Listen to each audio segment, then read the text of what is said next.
Hey, Ryan here, setthepacetriathlon.com, and we're doing another quick little tip. And today we're going to be talking about the dreaded DNFs. So if you had done your race, did everything you could to prepare for it, and the day just didn't go as planned, didn't go your way, and unfortunately you had to take the DNF.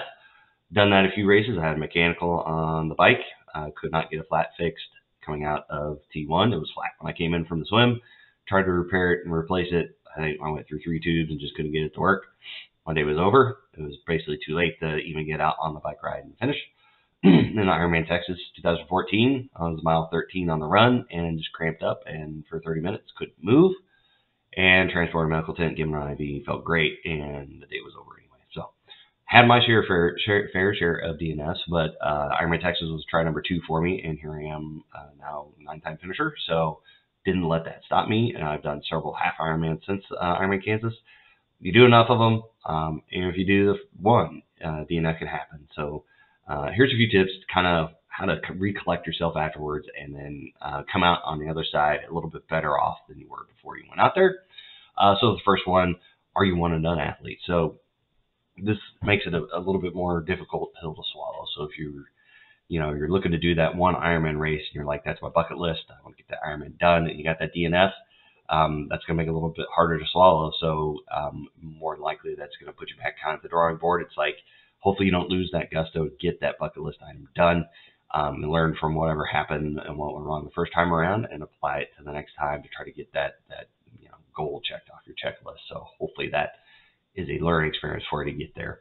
Was it bad luck? Like I said, I came out, I don't know why, my front tire was flat. Ironman Kansas 7.3. I don't know. It was fine. It was inflated by the time I went to the swim. I checked it a couple times, made sure I inflated and put air in it, and came out, it was flat. And it had a hole in it. It wasn't like somebody came and flattened my tire. For whatever reason, I kept doing pinch flats. I tried to patch repair kit, couldn't get that to work. It was just not going to happen that day. So for whatever reason, I've gotten a little bit more depth at changing tires and make sure I can get in a inner tube in there without doing a pinch flat. So I've learned a little bit from that. So hopefully it's a little bit less bad luck next time. But, just go back and analyze kind of what happened. Is it just kind of bad luck? Is it a one-time circumstances? Like, there is no way I could have controlled this. A pothole you didn't see on the road and it wrecked you, or, something happened to your T2 bag and you just couldn't find it and you didn't have any shoes, or who knows what. But sometimes just bad luck happens, and it's unfortunate. Was it an injury? Did you go through and maybe in training you knew something was going on?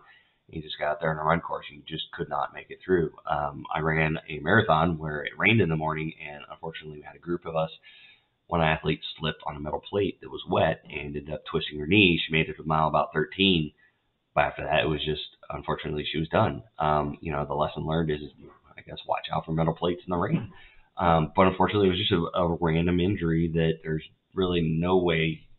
She maybe could have avoided it, but, ultimately it just happened, and it's unfortunate, and there's really nothing, it's not like a training deal where you could train something and do some strength training to overcome that injury.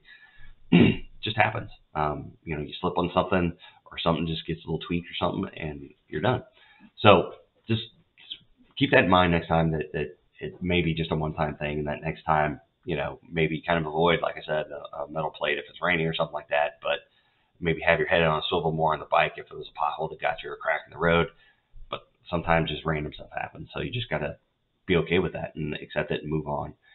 Did you develop an injury during the race and it ended the day? So that, again, if you're running through and for whatever reason your Achilles start bothering you, or your knee just randomly starts flaring up, did you get to mile 13 on a run and it was just locked up and you're done, or your back went out on the bike ride or something like that? So maybe that's an issue where you need to go back and do some physical therapy, see some sports medicine doctors, chiropractor, who knows, just maybe something to go back and say, hey, I need to focus on this to make me as ready as possible for that next time I want to do this race.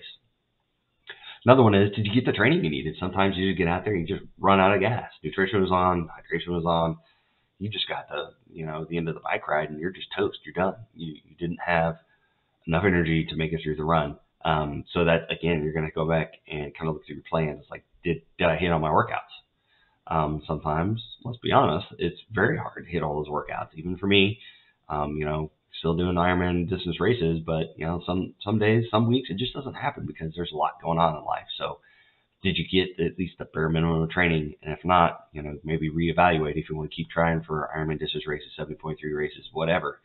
Reevaluate, is that attainable for you right now, or what can you adjust to make that work for your training? So get that training done. A lot of people, did a swim get you? Did the time cutoff get you? Do you need to go back and find some speed somewhere? Do a swim analysis, master swim class, maybe just on your own, just didn't cut it. Maybe you got out there and just had a moment out in the water and just need to get out. A lot of times it happens. There's nothing wrong with that. There's no shame in that. But if you want to keep doing this, you're going to have to overcome that fear of maybe open water. So I posted several videos of that, of kind of ways to kind of get over that open water fear. So you gotta come back and you gotta address that fear if that's what's taking you out of being able to finish your race. Make sure you address those fears head on. You can't just ignore them and then hopefully the next race it'll be okay, because it won't. There'll be a lot of stress and it'll probably get you again. So make sure you address that. Number 7 there, did you just barely get caught by the cutoffs? So if you're looking through your race and you're like, oh man, this is what I need to do for the cutoff, and I always like to see people plan not to have to mess with cutoffs. And then if something happens and you do have to mess with cutoffs, then hey, then you take it minute by minute. But do not train just to make the cutoffs. If making the cutoffs is in question, then maybe we need to adjust the training. Maybe you need to do something else, pick a different race, defer. Who knows? There could be several different things going on. But if you got just barely cut by cutoffs and there's no extenuating circumstances, maybe you kind of reevaluate the training game and what you need to do to be able to make those cutoffs, because racing by cutoffs is a very difficult gamble to make on a race day, especially for Ironman distance, 70.3 distances. You don't want to be racing the cutoffs. Maybe it's just the course. Maybe you picked Ironman Chattanooga and the run course just took you out.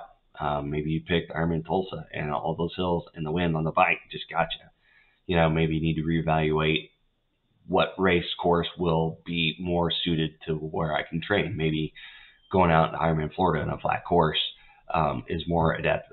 Maybe if you're like me here in Kansas City, we're more akin to like a Chattanooga or a Tulsa or a Des Moines or something like that. Maybe those work better for you, and it's more difficult to go out to Florida in November when it's warm and you got caught by humidity and that type of thing. So, maybe go back and just say, it was like, that course is just not meant for me and my training when I have available. So maybe reevaluate what course you're doing. Did you bonk and out of the race? So did you hit the wall? Nutrition was off, hydration was off, and you just ended up being gassed out and you just hit the wall. So maybe reevaluate nutrition and hydration. Did you have that strategy right, especially on the bike? Did you get enough in there during the bike to be able to start the run and do the run in a comfortable place? Because when you're on the run, you're really not going to build anything up. So maybe that's something you need to focus on. It's like, I just didn't eat enough. I didn't drink enough. I just ran out of steam. If you bonk, it's maybe time to reevaluate that. Maybe you just got to the point you threw in the towel. So maybe it could be a situation where you're super dehydrated, you're tired, and you're just done. Maybe you're undernourished and you just got to a run and you needed calories, you needed something for your body to burn to be able to keep moving. You didn't have it. Maybe you just, the bike was just too much. You did like St. George, it's 8,500 feet of climbing or something like that. And it was just like, I'm toast, I'm done, I'm out. And you just threw in the towel. So reevaluate, what can you do maybe to build some mental fortitude for that next race? Like I said, maybe it's a different course and gives you a little bit more self-confidence, more assurance that you can handle that type of race. So these are kind of a list of a few things that maybe caught you and caused a DNF for the race, and maybe things you can reevaluate. So if any of these help you out, that's great. If you have more questions, put them in the comments. On Facebook, put them in the comments. YouTube, put them in the comments. If it helped you out on Facebook, give it a like. If you helped it out on YouTube, give it a like. Give me a subscribe. Hit the notification buttons. Put them in the comments. I always like to get back, see if you have any questions, see if you have anything else to add you want to add. Hopefully this helped you out, and hopefully it helps you out in your training, and hopefully the next race day will help you get to the finish line. So with that, bid you adieu, farewell, and we'll talk to you next time.